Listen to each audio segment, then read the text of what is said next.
राधे राधे, हरे कृष्ण।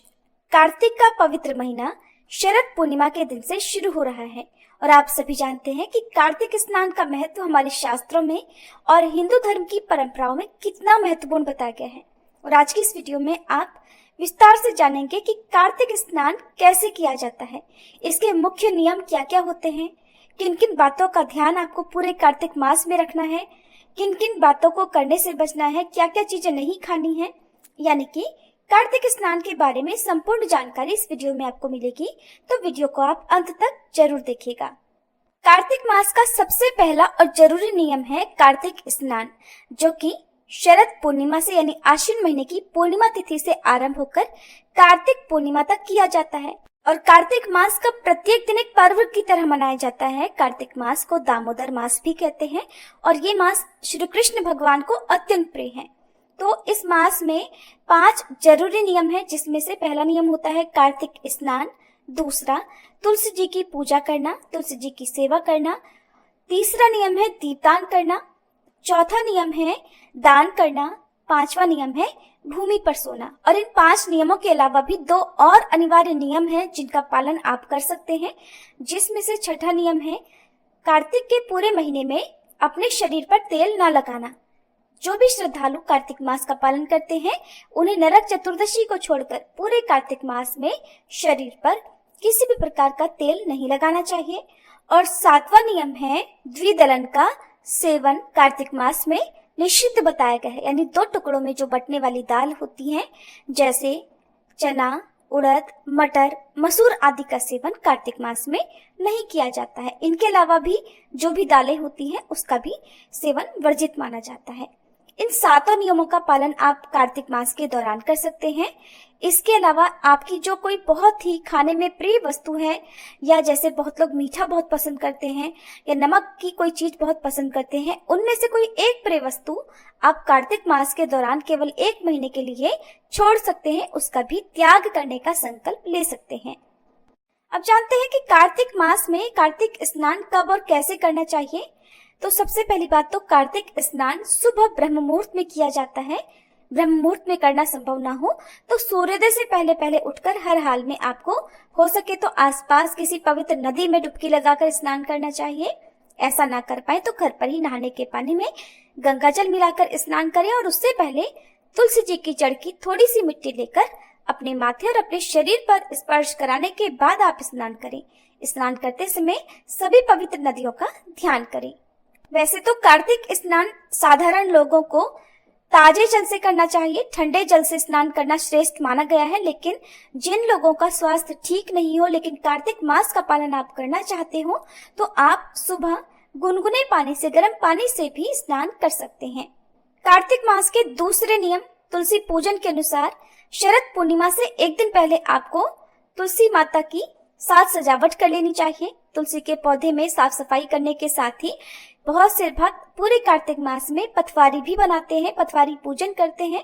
और पारंपरिक रूप से ईंटों से पटवारी बनाई जाती है। चाहे तो आप गमले में मिट्टी भरकर उसमें जौ बोकर भी पटवारी बना सकते हैं।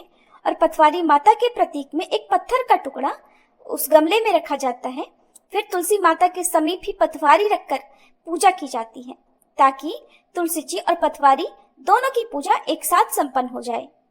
सुबह ब्रह्म मुहूर्त में स्नान करने के बाद सबसे पहले तुलसी जी की पूजा की जाती है। तुलसी जी में जल अर्पित करके दीपदान किया जाता है। उसके बाद आप दैनिक पूजा अपनी जिस तरह से मंदिर में करते हैं आप कर सकते हैं। और शाम के समय भी तुलसी जी में दीपक जलाया जाता है। कार्तिक मास के एक नियमों में भूमि पर सोना भी बताया गया है, लेकिन जिनके घर में ऐसी सुविधा ना हो या भूमि पर सोना हानिकारक हो, और तो ऐसी कंडीशन में आप साफ सुथरे बिस्तर पर, पलंग पर भी सो सकते हैं। इस पवित्र मास में दीपदान करने की परंपरा है। वैसे तो भक्त पूरे ही महीने में दीपदान करते हैं, अपने घर के मुख्य द्वार पर एक दीपक जलाते हैं। कुछ पवित्र पौधों जैसे आंवला, बेल वृक्ष, पीपल का वृक्ष आदि के नीचे भी दीपदान करते हैं। लेकिन जो लोग ऐसा नहीं कर पाते हो, वो कम से कम इस पवित्र मास में आने वाले मुख्य व्रत त्योहारों में भी दीपदान कर सकते हैं, जैसे कि गोपाष्टमी, आंवला नवमी, कार्तिक मास के दोनों पक्षों की एकादशियां, अमावस्या तिथि और गुरुवार के दिन भी आप तुलसी जी के नीचे दीपदान कर सकते हैं। तो आपको पहले दिन किस प्रकार से कार्तिक स्नान प्रारंभ करना है या कार्तिक मास की पूजा कैसे करनी है, ये भी जान लेते हैं। आप सुबह ब्रह्म मुहूर्त में उठकर स्नान करें। स्नान करने के बाद तुलसी जी में जल अर्पित करके दीपदान करें। फिर घर के मंदिर की साफ सफाई करके गंगा जल छिड़ककर भगवान कृष्ण, भगवान विष्णु, माँ लक्ष्मी जी सहित अपने सभी आराध्य देवी देवताओं का पूजन करें। पंचदेवों का पूजन प्रत्येक दिन करना चाहिए। पंचदेव हैं भगवान श्री गणेश, भगवान शिव, भगवान विष्णु, माता पार्वती और सूर्य नारायण भगवान। इन पंच देवों का स्मरण और पूजन आपको प्रत्येक दिन करना चाहिए। फिर पूजा करते समय मंत्रों का जाप करें, चालीसा का पाठ करें, हो सके तो श्री विष्णु सहस्त्रनाम का पाठ करें। कार्तिक मास के महात्म्य और कथाओं का श्रवण करें। भगवत गीता का पाठ इन दिनों में किया जाता है और तुलसी माता की कथाएं या चालीसा पाठ आपको प्रत्येक दिन करना चाहिए। तो सुबह की पूजा करने के अलावा आप मंदिर में कुछ दान दक्षिणा अर्पित करें और उसके बाद जिसका दान आपको किसी निर्धन व्यक्ति को करना चाहिए। सबसे अंत में कपूर जलाकर आरती उतारें और सभी देवी देवताओं को भोग लगाएं। फल मिठाई का भोग लगा सकते हैं और भगवान विष्णु या भगवान कृष्ण की पूजा में तुलसी के पत्ते रखकर ही आप भोग अर्पित करें। कार्तिक के महीने में शालिग्राम भगवान जी का भी पूजन किया जाता है। तो प्रत्येक दिन शालिग्राम भगवान जी को शुद्ध जल से या पंचामृत से स्नान कराने के बाद उन्हें चंदन का तिलक लगाकर धूप दीप दिखाकर आरती उतारनी चाहिए और तुलसी के पत्ते सहित माखन मिश्री का या पंचामृत का भोग शालिग्राम भगवान जी को भी लगाना चाहिए। कार्तिक मास में सुनी जाने वाली कुछ प्रमुख कथाएं हैं जो आप नित्य प्रतिदिन सुन सकते हैं या तुलसी जी की पूजा करते समय सुन सकते हैं, जैसे पाल पीपल पथवारी माता की कहानी और नगर बसेरे की कहानी, आंवला नवमी की कहानी, तुलसी माता और श्री कृष्ण के कंधे की कहानी।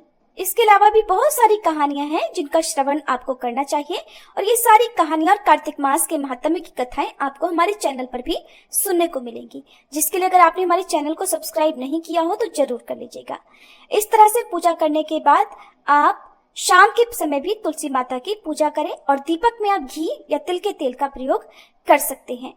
बहुत से भक्त केवल सुबह और शाम पूजा करके ही नियमों का पालन करते हैं, तो कुछ भक्त जो नियम ज्यादा मानते हैं वो पूरे कार्तिक मास में केवल एक समय भोजन करते हैं और भोजन शुद्ध सात्विक ही होना चाहिए। यानी कि कार्तिक मास में सुबह पूजा करके आप दिन में एक बार दूध, फल या चाय ले सकते हैं। बहुत से लोग पूरे कार्तिक मास में दूध का भी त्याग करते हैं और शाम को एक समय भोजन और जल आदि ग्रहण कर लेते हैं। इस प्रकार से कार्तिक मास के नियमों का पालन किया जाता है।